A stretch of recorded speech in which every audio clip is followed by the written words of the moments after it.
Hi friends. நான் இளம்பருதி ஒசூர்லேருந்து. என்னென்னா இப்போது மதியம் கிளம்புனேன். ஒரு 1 மணிக்கு ஒரு 1:30 போல் கிளம்பி நான் இருக்கிறது வந்து Hosur main area. Hosur main ஏரியாவிலேருந்து இது இப்போது சரி பார்ப்போமே என்னென்ன தான் விளைவிக்கிறாங்க.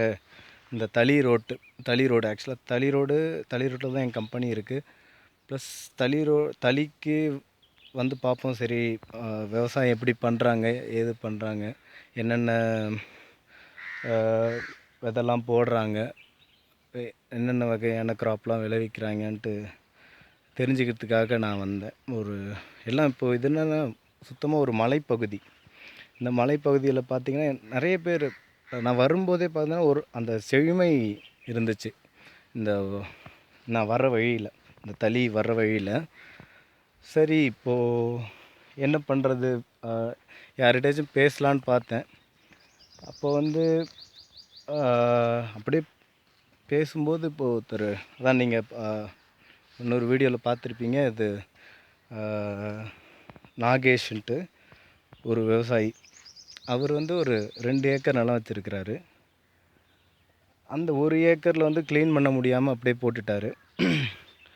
இன்னும் ஒரு ஏக்கரில் வந்து க்ளீன் பண்ணி கஷ்டப்பட்டு February மாதம் போல் இந்த பீன்ஸு, அப்புறம் இந்த ராகி, அப்புறம் அங்கே மிளகா அவர் பண்ணிக்கிட்டு இருக்கார் பாருங்கள். மிளகா வந்து போட்டார். மிளகா இவர் ஆக்சுவலாக குழம்பு மிளகா அது ஃபஸ்ட் டைம் போட்டிருக்காராம்.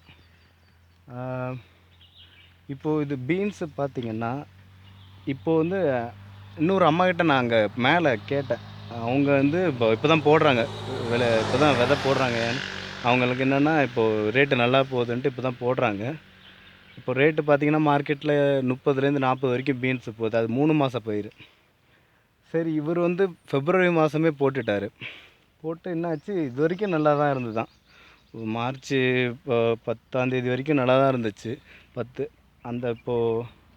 இப்போது 2-3 நாளாக தான் இப்போது இந்த பிரச்சனை என்னாச்சுன்னா, நல்லா வளர்ந்துக்கிட்டு இருந்தது பீன்ஸு.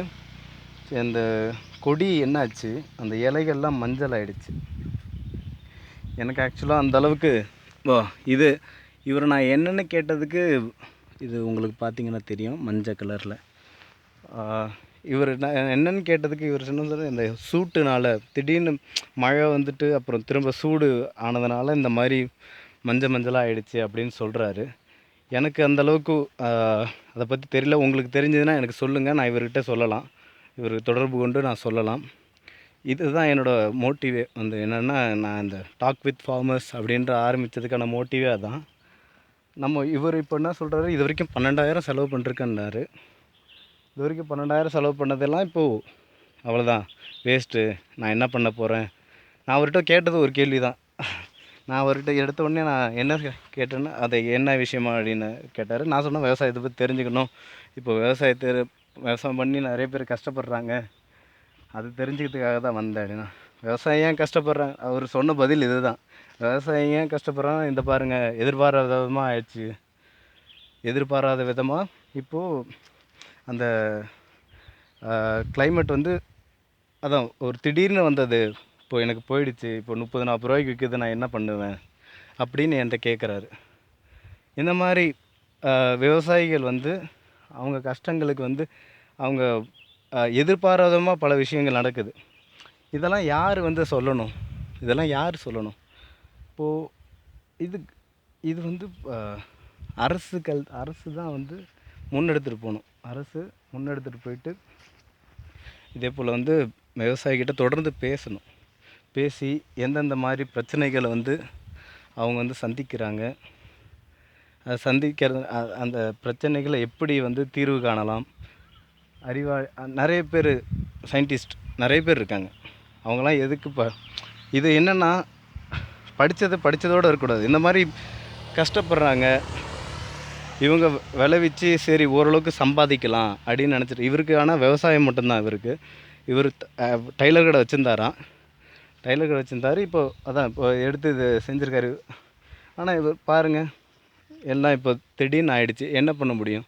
இதெல்லாம் வந்து அரசாங்கம் தான் செய்யணும் அப்படின்ட்டு இருக்குது. இருந்தாலும் சரி அதை அவங்க செய்யலை அப்படின்ற விஷயத்துக்காக தான் நம்ம இப்போது உள்ளே இறங்க வேண்டியதாக இருக்குது.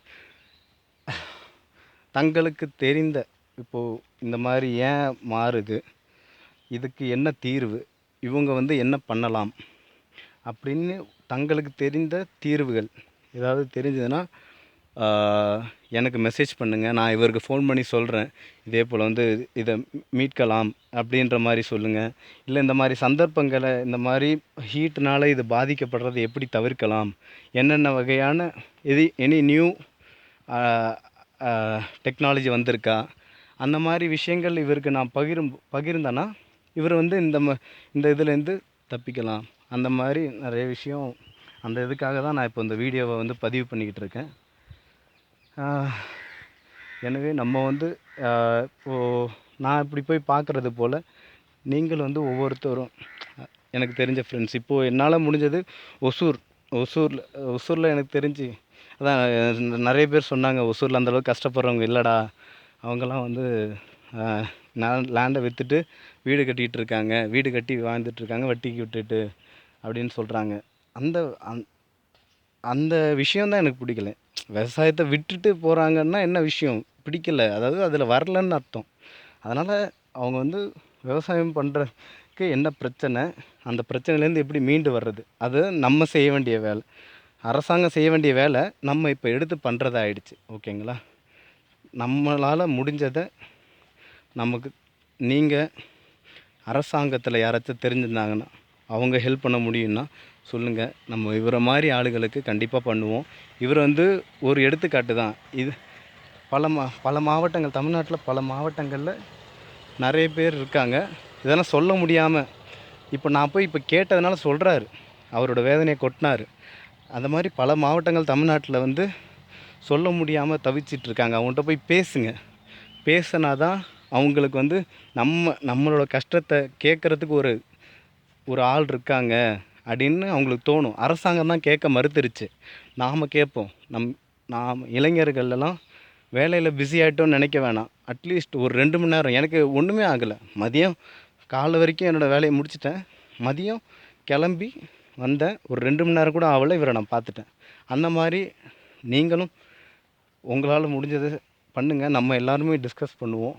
நம்ம விவசாயிகளை நம்ம என்றைக்குமே கைவிட்டுறக்கூடாது. நமக்கு சோறு போடுற தெய்வங்களை என்றைக்குமே கைவிட்டுறக்கூடாது. அதனால் தயவுசெய்து இந்த நீங்கள் வந்து நிறைய விவசாயிகள்கிட்ட பேசுங்க. பேசி அந்த வீடியோ அப்லோட் பண்ணுங்கள். அவங்களுக்கு இருக்கிற பிரச்சனையை நாம் டிஸ்கஸ் பண்ணுவோம். நம்ம நண்பர்கள் டிஸ்கஸ் பண்ணி நம்மளால் இவங்களுக்கு இயன்றதை செய்வோம். விவசாய தற்கொலைகளை குறைப்போம். நன்றி, வணக்கம்.